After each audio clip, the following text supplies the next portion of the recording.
اور تو ہے کہ میری ہلاکت کا سامان کر چکی تھی۔ بے شک حمزہ چٹان ہے، کسی کی ہلاکت پر رنجیدہ نہیں ہوتا، ہلاک کرنے والوں کے اندر گھس کر ان کے ارادے معلوم کرتا ہے۔ مجھے کئی بار محبت اور غصے سے سمجھا چکا ہے کہ کسی ایک رشتے کے لیے جذباتی نہ بنو۔ اگر ایک بہن ہے یا ایک محبوبہ ہلاک ہوتی ہے تو ہمارے منہ پر ایک بار جوتا پڑتا ہے۔ عزم کرو کہ دوسری بہنیں اور دوسروں کی محبوبائیں ہلاک نہ ہوں اور بار بار ہمارے منہ پر جوتے نہ پڑیں۔ وہ سوچنے کے دوران میں سامنے دور تک لوگوں کو دیکھتا رہا اور حمزہ کو پہچاننے کی کوشش کرتا رہا۔ حمزہ وہاں آ چکا تھا اور دور کھڑا مسجد کے چبوترے پر بیٹھے ہوئے افراد کو دیکھ کر راجا کو پہچاننا چاہتا تھا۔ وہاں بیٹھے ہوئے لوگ ایک دوسرے سے باتیں کر رہے تھے، صرف ایک شخص کی خاموشی اور سوچتی ہوئی نظروں سے اندازہ ہو رہا تھا کہ وہی راجا نواز ہے۔ وہ آہستہ آہستہ چلتا ہوا آ کر اس کے پاس بیٹھ گیا، پھر تھکے ہوئے انداز میں بڑبڑایا، دنیا بدل جاتی ہے۔ راجا نواز نے چونک کر اسے دیکھا، پھر خوش ہو کر مصافحہ کرتے ہوئے بولا، دین نہیں بدلتا۔ حمزہ نے کہا، خوب بھیس بدلا ہے، داڑھی مونچھیں ہلکی ہیں مگر اصلی ہیں۔ میں نے 4 دنوں سے شیو نہیں کیا ہے، داڑھی اور مونچھوں کو سلیقے سے تراش لیا ہے، بالوں کا رنگ اور آنکھوں کے لینس تبدیل کیے ہیں، مگر تم تو بالکل ہی بدل گئے ہو۔ کیا پلاسٹک سرجری کروائی ہے؟ ہاں، مختصر سی سرجری کروائی ہے۔ آج کا اخبار پڑھا؟ ہاں، تم فوت ہو چکے ہو۔ اس جھوٹی خبر سے تمہیں فائدہ پہنچے گا۔ ہمارے مخالفین تمہیں مردہ سمجھ کر صرف مجھے تلاش کر رہے ہوں گے۔ خفیہ ہاتھ ہمیں شے مات دے رہا ہے، ہمارے اہم ذرائع اور ہماری ذاتی آرمی رکھنے والے طریقہ کار کو ہم سے چھین چکا ہے۔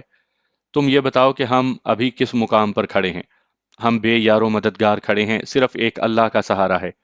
اس حد تک تو میں سمجھ رہا ہوں، مگر یار، تم فوج میں کیپٹن رہ چکے ہو، جنگ ہارتے ہارتے جیتنے کے کئی طریقے جانتے ہو۔ ذرائع ہوں، اختیارات ہوں، وسائل ہوں، تو ہارنے والی جنگ جیتی جا سکتی ہے۔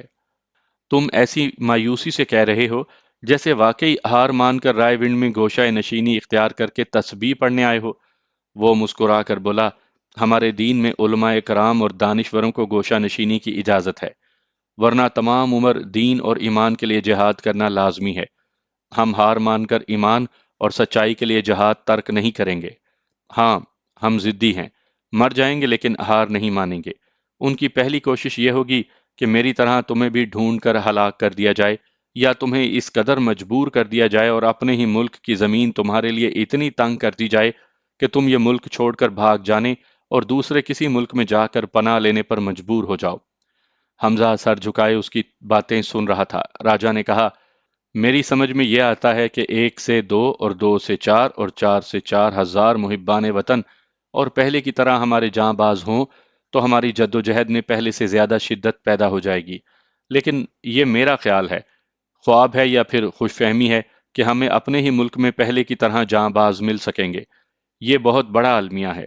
بڑے دکھ کی بات ہے کہ پوری قوم پاکستان سے محبت کرتی ہے، مگر آدھی سے بھی آدھی قوم پاکستان کی سلامتی کے لیے عملی اقدامات نہیں کرتی۔ حمزہ نے کہا، ہمارے ملک میں غربت اور مہنگائی بہت ہے۔ اس غربت اور مہنگائی سے لڑتے لڑتے عوام کے دن رات گزرتے رہتے ہیں، اس لیے وہ کرپٹ سیاستدانوں سے لڑنے کا وقت نہیں نکال سکتے۔ لیکن میں یہ بات نہیں مانتا، جب انہیں لڑنے کا وقت نہیں ملتا ہے تو وہ مجرم سیاستدانوں کو ووٹ دینے کا وقت کیسے نکال لیتے ہیں؟ اگر غربت اور مہنگائی زیادہ ہے تو فلم کا ایک شو فیملی کے ساتھ دیکھنے میں کم از کم 300 روپے خرچ ہوتے ہیں، اور ہر شو ہاؤس فل ہوتا ہے۔ ماہ رمضان شروع ہوتے ہی مہنگائی ڈبل ہو جاتی ہے، اس کے باوجود بازاروں میں خریداروں کا ہجوم رہتا ہے۔ ایک بکرا 2,000 سے 10,000 تک خریدا جاتا ہے۔ بے شک قربانی دینا چاہیے، لیکن پاکستان کو گروی رکھ کر عید منانا سراسر پاگل پن ہے۔ مگر ہم ابھی اٹھ کر بلند آواز میں سب کو مخاطب کریں کہ اے لوگو، تم سب ایب نارمل ہو۔ جس ماں کے آنچل سے آنسو پہنچتے ہو، اسی ماں کو خفیہ ہاتھ کے پاس گروی رکھ دیتے ہو۔ کیا بات ہے تمہاری، روتے بھی جاتے ہو اور گاتے بھی جاتے ہو۔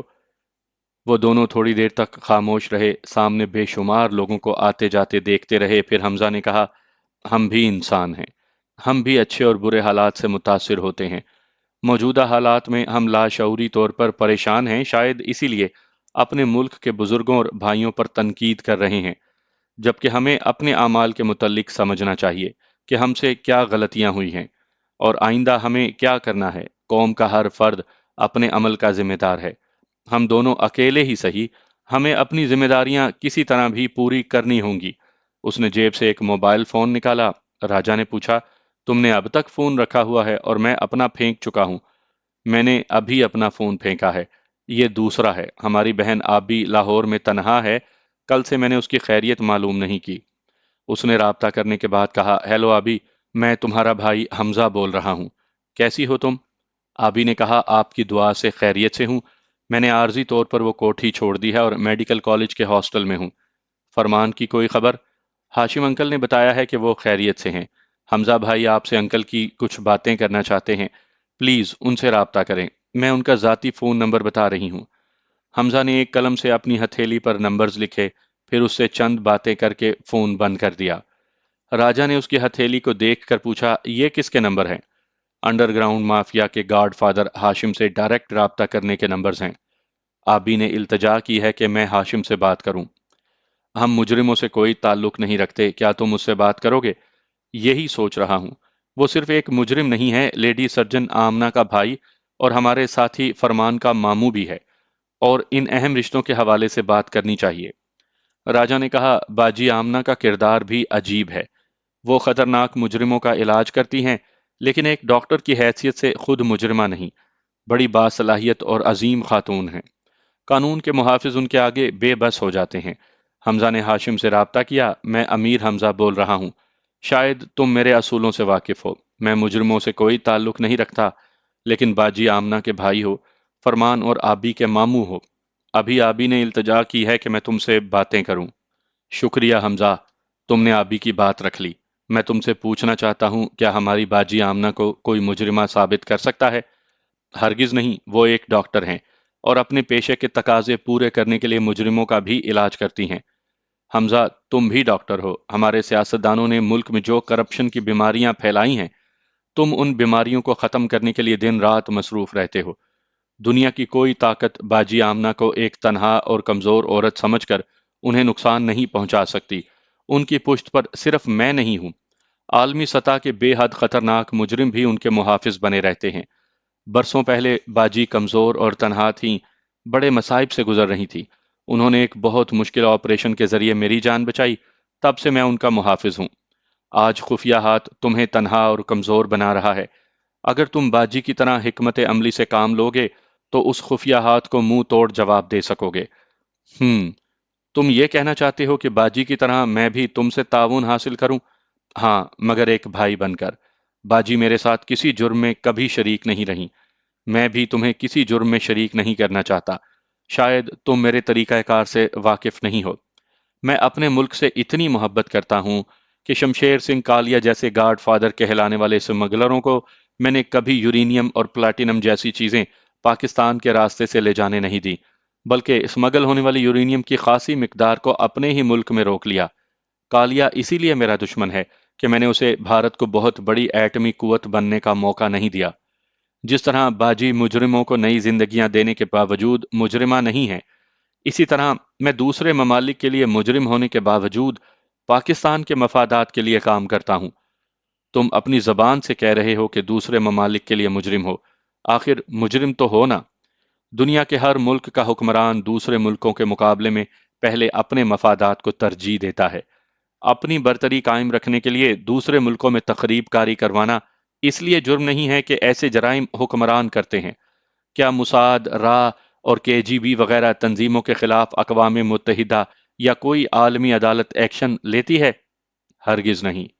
اگر میں انڈر ورلڈ کا گاڈ فادر ہونے کے باوجود اپنے پاکستان میں کوئی جرم نہیں کرتا ہوں، بلکہ ملک دشمن عناصر کے قدم یہاں سے اکھاڑتا ہوں، تو تم مجھے مجرم کیوں سمجھتے ہو؟ کیا میں نے کرپٹ سیاستدانوں کے خلاف اپنے بھانجے فرمان کو تمہارا ماتحت نہیں بنایا؟ آؤ، آج پاکستان کی سلامتی کا ایک زبانی معاہدہ کریں۔ کیسا معاہدہ؟ تمہیں اپنی پشت پر جاں بازوں کی ایک فوج کی ضرورت ہے، میں فوج اور ہتھیار دوں گا۔ تمہیں دنیا کے کسی ملک میں ڈالرز اور پاؤنڈ کی کمی نہیں ہوگی، تمہاری ہر ضرورت پوری کروں گا۔ پھر جس دن تم ہمارے ملک کو کرپٹ سیاستدانوں سے پاک کرو گے اور خفیہ ہاتھ کا طلسم توڑ دو گے، میں جرائم سے بھرپور انڈر گراؤنڈ کو ہمیشہ کے لیے چھوڑ کر کہیں روپوش ہو جاؤں گا۔ میری اس پیشکش پر غور کرو۔ اب تمام ذرائع سے محروم ہو کر خفیہ ہاتھ جیسی طاقت سے تنہا جنگ کرو گے تو گویا جان بوجھ کر خودکشی کرو گے۔ میں تمہارے جواب کا منتظر ہوں۔ ہاشم نے فون بند کر دیا۔ حمزہ بھی فون بند کر کے سوچنے لگا۔ راجا نے پوچھا، تم اس گاڈ فادر ہاشم سے کسی معاہدے کی بابت پوچھ رہے تھے؟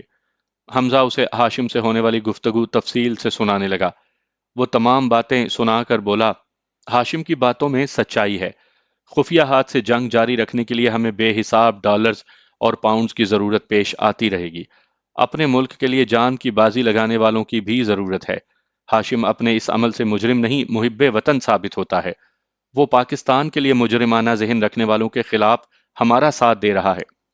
حمزہ نے تائید میں سر ہلا کر کہا، ہم یہاں چہرے تبدیل کر کے ایسے بیٹھے ہیں جیسے مجرم ہوں اور قانون کی گرفت سے بچنے کے لیے بے گھر ہو کر بھٹک رہے ہوں۔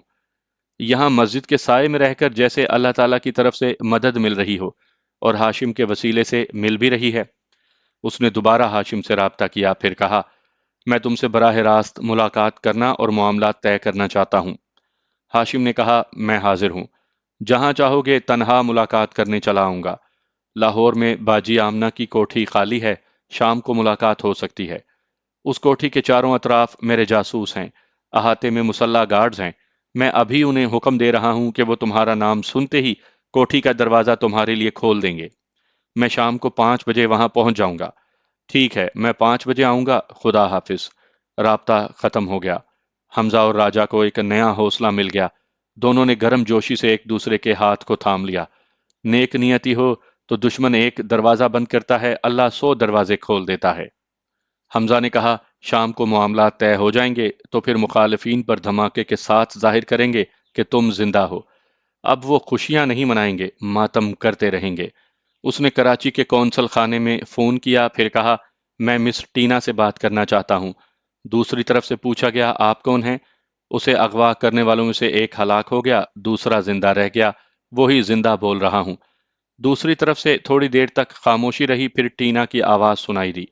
وہ ناگواری سے بولی، ہیلو، کون ہے؟ حمزہ نے کہا، تمہیں اغوا ہونے کا بہت شوق ہے، شرافت پسند نہیں ہے۔ تم اپنی مرضی سے اپنے تحفظ کے لیے راجہ کے ساتھ گئی تھی، لیکن اغوا ہونے کا الزام راجہ نواز کے علاوہ مجھ پر لگایا، اور یہ بھی شرمناک الزام لگایا کہ ہم 2 مرد تمہیں بانٹ کر کھانا چاہتے تھے۔ میں سمجھ گئی تم امیر حمزہ بول رہے ہو، اور میں سمجھ رہا ہوں کہ ان لمحات میں فون پر ہونے والی گفتگو ریکارڈ کی جا رہی ہے۔ تم مجھے لمبی باتوں میں الجھاؤ گی اور یہ سراغ لگایا جائے گا کہ میں کس فون پر کہاں سے بول رہا ہوں، لیکن میں مختصر سی بات کہہ رہا ہوں کہ تمہاری اغوا ہونے کی خواہش پوری کروں گا۔ میرے کراچی آنے تک کسی فولادی قلعے میں چھپ جاؤ، اس کے باوجود تمہاری خواہش پوری کروں گا۔ حمزہ نے فون بند کر دیا، پھر دوسرے نمبر پنچ کرنے کے بعد کہا، ہیلو، میں امیر حمزہ بول رہا ہوں۔ نیک وقت سے کہو میں اس کے سیف کی تمام چیزیں واپس کرنا چاہتا ہوں۔ اگر وہ مجھ سے بات کرے گا تو میں کاشف اکبر کے سیف سے لائی ہوئی چیزیں بھی دوں گا۔ دوسری طرف سے سیکٹری نے کہا، پلیز ہولڈ آن رکھیں، میں سر کو آپ کا پیغام دے رہا ہوں۔ حمزہ انتظار کرنے لگا۔ چند منٹ کے بعد سیکٹری نے کہا، please hold on, sir bathroom سے ابھی آ رہے ہیں۔ پھر چند منٹ تک انتظار کرنا پڑا۔ اس کے بعد نیک وقت کی آواز سنائی دی، ہیلو حمزہ صاحب، مجھے افسوس ہے آپ کو اتنا انتظار کرنا پڑا۔ حمزہ نے کہا، بعض اوقات ایسا ہوتا ہے کہ فون سے ٹیپ ریکارڈر منسلک کرنے میں دیر ہو جاتی ہے۔ یہ تو سب جانتے ہیں کہ کسی پہلوان کو اعصابی کمزوری کی دوا کھلائی جائے یا انجیکشن لگایا جائے تو وہ بالکل ہی کمزور اور ناکارہ ہو جاتا ہے۔ آپ کی ان باتوں کا مطلب یہی کہ تم نے اور خفیہ ہاتھ نے میرے اعصاب کمزور کرنے، بالکل ناکارہ بنا دینے کے لیے میرے تمام اہم ذرائع سے محروم کر دیا۔ صرف اتنا ہی نہیں، میری کمر توڑنے کے لیے میرے بہترین دوست راجہ نواز کو ہلاک کروا دیا۔ اب تو تمہاری پانچوں انگلیاں گھی میں ہیں۔ نیک وقت نے ہنستے ہوئے کہا، تم مجبور اور کھسیانے ہو کر بول رہے ہو۔ تم نے پوری کہاوت نہیں سنی، میں کہہ رہا ہوں تمہاری پانچوں انگلیاں گھی میں ہیں۔ کہاوت پوری کرنے کے لیے تمہارا سر کڑاہی میں ڈالنے والا ہوں۔ صرف کل تک انتظار کرو، تمہیں دن میں تارے نظر آنے والے ہیں۔ اس نے فون بند کر دیا۔ نیک وقت کی نیند اڑانے اور خفیہ ہاتھ کو تشویش میں مبتلا کرنے کے لیے فی الوقت اتنا ہی کافی تھا۔ اس نے راجہ نواز کو فون دیتے ہوئے کہا، تم کاشف اکبر سے بات کرو، جب ڈاکو دو ہوں تو دونوں کا کھانا خراب کرنا چاہیے۔ وہ آپس میں مشورے کرنے لگے کہ کاشف اکبر سے کس طرح کی گفتگو کی جائے۔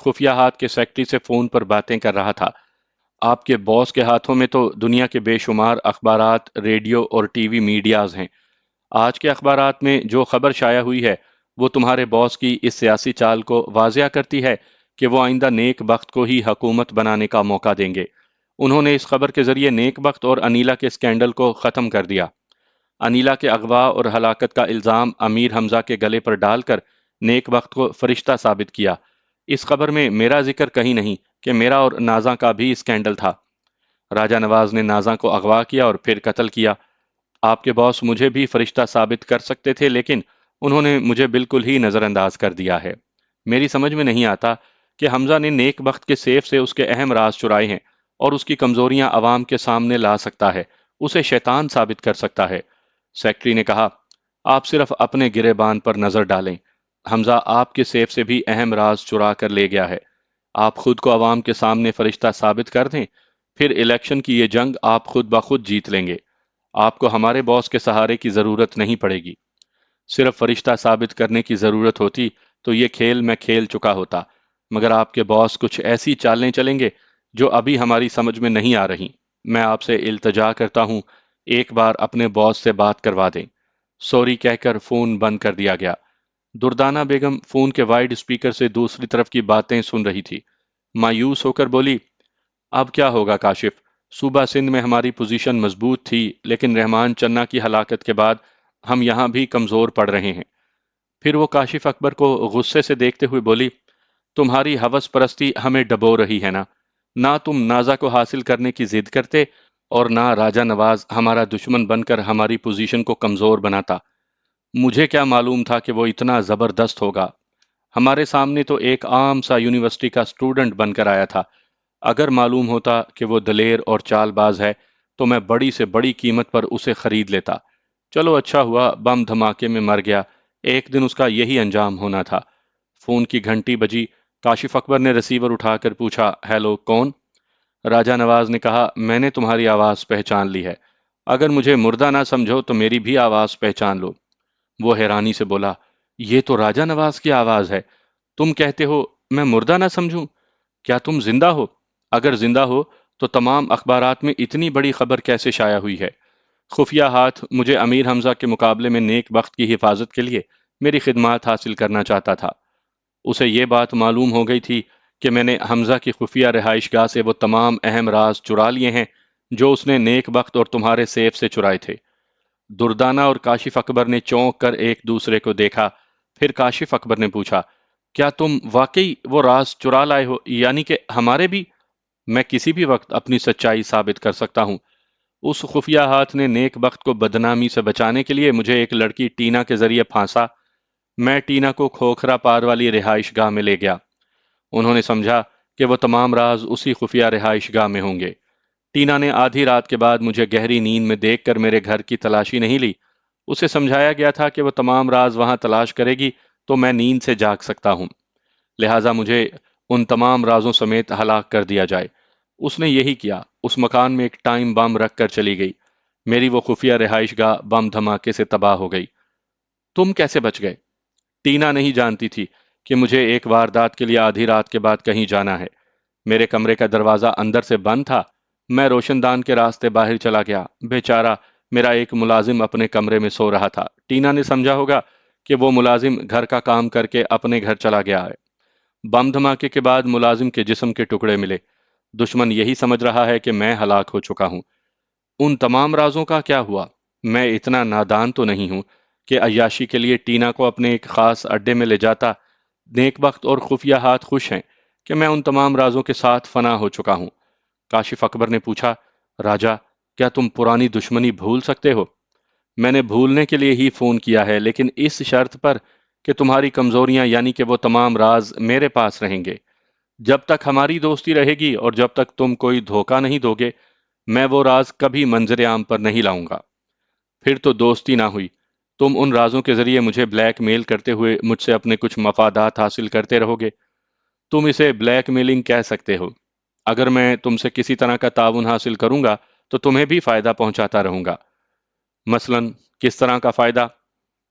کل کے اخبارات یہ خبر شائع کرنے پر مجبور ہو جائیں گے کہ میں زندہ ہوں، اور نیک بخت نے خود کو بہترین چال چلن والا سیاستدان ثابت کرنے کے لیے بے شک مجھے ہلاک کرنے کی کوششیں کی تھیں، کیونکہ اس کے کئی اہم اور شرمناک راز میرے پاس ٹھوس ثبوت کے ساتھ ہیں۔ اللہ تعالیٰ نے مجھے اس بم دھماکے سے بچا لیا ہے۔ کیا میرا بیان نیک بخت کے خلاف ہوگا تو تمہیں فائدہ نہیں ہوگا؟ بے شک فائدہ پہنچے گا۔ تم بھی اخبارات میں بیان دو کہ امیر حمزہ اور راجہ نواز کے درمیان کوئی تعلق نہیں۔ نیک بخت نے پہلے تمہارے صوبائی پارٹی کے لیڈر رحمان چنہ کو ہلاک کروایا، پھر راجہ نواز کو ہلاک کروانے کی سازش کی اور ناکام ہو گیا۔ میں ابھی تمام اخبارات کے مالکان اور ایڈیٹرز کو فون پر ایسا ہی بیان دوں گا۔ تم یہ نہ بھولو کہ کئی چھوٹے بڑے اخبارات خفیہ ہاتھ کے دباؤ میں ہوں گے۔ میں شام 6 بجے خفیہ ہاتھ کو بے اثر کر دوں گا۔ تم 7 بجے اخبارات کو بیان دو۔ یہ تو ناممکن سی بات ہے۔ تم خفیہ ہاتھ کو کیسے بے اثر کرو گے؟ میں اپنا طریقہ کار کسی کو نہیں بتاتا۔ تم نیک بخت کو اس کے موجودہ مقام سے گرانا چاہتے ہو تو وہی کرو جو میں کہہ رہا ہوں۔ ٹھیک ہے، میں آج 7 بجے اخبارات کو بیان دوں گا۔ تم سے اور کچھ ضروری باتیں کرنا چاہتا ہوں۔ میں کل کسی وقت رابطہ کروں گا، ڈیٹس آل۔ راجہ نے فون بند کر دیا۔ حمزہ نے گاڈ فادر ہاشم سے دوبارہ رابطہ کر کے کہا، ہم نے ایک پلاننگ کی ہے۔ تم سے شام 6 بجے ملاقات میں تفصیلی گفتگو ہوگی، لیکن فوری طور پر تمہارے تعاون کی ضرورت ہے۔ میں ہر طرح تعاون کروں گا، بولو کیا چاہتے ہو؟ میں اخبارات میں راجہ نواز کا بیان اس کی تصویر کے ساتھ شائع کروانا چاہتا ہوں۔ کئی اخبارات خفیہ ہاتھ کے زیر اثر ہیں، وہ راجہ کا بیان شائع نہیں کریں گے۔ کیا تم ایسے اخبارات کو بیان شائع کرنے پر مجبور کر سکو گے؟ یہ تو کوئی مسئلہ نہیں۔ تم راجہ کا بیان ابھی فون پر سناؤ، میں اسے ریکارڈ کر رہا ہوں۔ جو اخبارات خفیہ ہاتھ کے زیر اثر ہیں ان کے نام بھی بتا دو۔ حمزہ نے راجہ کی طرف سے ایک بیان ریکارڈ کروایا، چند اخبارات کے نام بھی بتائے۔ ہاشم نے کہا، اطمینان رکھو، یہ بیان ہر اخبار کے پہلے صفحے پر شائع ہوگا۔ اگر تم مناسب سمجھو گے تو آج شام ملاقات نہ کریں، پہلے کل کے تمام اخبارات میں راجہ کا بیان تصویروں کے ساتھ دیکھ کر یہ یقین کر لو کہ میں اپنے طریقہ کار سے کس طرح خفیہ ہاتھ کے مقابلے میں تمہارے قدم جماؤں گا۔ ہم کل صبح 10 بجے ملاقات کریں گے۔ دوسری صبح نیک بخت کے لیے چونکا دینے والی تھی۔ اس نے کئی مختلف اخبارات پڑھے، ان سب میں مردہ راجہ نواز زندہ ہو چکا تھا، اور اس نے اپنے بیان میں دعویٰ کیا تھا کہ اس کے پاس نیک بخت کے خلاف کرپشن اور سیاسی جرائم کے ٹھوس ثبوت موجود ہیں۔ وہ ثبوت امیر حمزہ نے اس کے سیف سے نکالے تھے۔ میں نے حمزہ کے ایک خفیہ ٹھکانے سے وہ تمام ثبوت چرا لیے ہیں۔ چوری ایک جرم ہے، مگر میں نے قومی خزانے کے چور کے گھر چوری کی ہے، اس لیے میں خود کو چور نہیں سمجھتا۔ میں نیک بخت کو مشورہ دیتا ہوں کہ پہلے قومی خزانے کی تمام رقم واپس کرے اور عوام کے سامنے اپنے سیاسی جرائم کا اعتراف کرے۔ اس سے پہلے وہ الیکشن میں جیتنے اور حکمران بننے کے خواب نہ دیکھے۔ خواب کی تعبیر الٹی ہو جائے گی۔ نیک بخت نے خفیہ ہاتھ سے فون پر رابطہ کیا۔ خفیہ ہاتھ نے کہا، میں اخبارات دیکھ چکا ہوں۔ سر، کتنے ہی اخبارات کے مالکان اور ایڈیٹرز آپ کے زیر اثر ہیں۔ آپ نے انہیں تاکید کی تھی کہ وہ میرے خلاف کبھی کوئی بیان شائع نہیں کریں گے، لیکن راجہ نواز کے علاوہ کاشف اکبر کا بیان بھی میرے خلاف شائع کیا گیا ہے۔ ان اخبارات کے مالکان اب بھی میرے زیر اثر ہیں۔ میں نے انہیں فون کر کے پوچھا تھا کہ میری مرضی کے خلاف انہوں نے ایسا کیوں کیا ہے۔ ان سب کا بیان ہے کہ پچھلی رات جب اخبار کا پہلا صفحہ تیار کیا جا رہا تھا، تب نامعلوم افراد نے گن پوائنٹ پر ان بیانات کو چھاپنے پر مجبور کر دیا تھا، اور وہاں سے جاتے ہوئے دھمکیاں دی تھیں کہ آئندہ وہ فون پر جو کہیں گے وہی انہیں کرنا ہوگا۔ وہ دوسری بار ان کے دفاتر نہیں آئیں گے، بلکہ ان مالکان اور ایڈیٹرز کی بیویوں اور بچوں کو قتل کریں گے۔ ان کی عالی شان کوٹھیوں میں بم کے دھماکے کروائیں گے۔ تعجب ہے، آپ نے اپنی حکمت عملی سے امیر حمزہ کو تنہا کر دیا تھا۔ اس کے جتنے جاں باز آرمی سے ریٹائرڈ ہو چکے تھے اور درے پردہ اس کے لیے کام کر رہے تھے، انہیں دوبارہ ملازمت دے دی گئی تھی۔ وہ اپنے کیمپ سے باہر نہیں جاتے ہیں، پھر کراچی، لاہور اور اسلام آباد کے اخباری دفتروں میں بے حساب نامعلوم گن مین کہاں سے پہنچ گئے؟ ابھی تو یہی بات سمجھ میں آتی ہے کہ امیر حمزہ نے خفیہ فوج بنا رکھی ہے۔ میں انہیں فوجی نہیں، دہشت گرد کہوں گا، لیکن کیا وہ اتنا دولت مند ہے کہ ان بے شمار دہشت گردوں کے اخراجات برداشت کر رہا ہے، یا اس کی پشت پر کوئی بہت دولت مند اور بڑے وسیع ذرائع کا مالک ہے؟ ہماری تمام خفیہ ایجنسیاں امیر حمزہ کو تلاش کر رہی ہیں۔ اسے ڈھونڈ نکالنے کے بعد ہی معلوم کیا جا سکتا ہے کہ وہ دولت اور ذرائع کہاں سے پیدا کر رہا ہے۔ آپ کی ایک ایجنسی سے بھیجی ہوئی ٹینا احمق ثابت ہوئی۔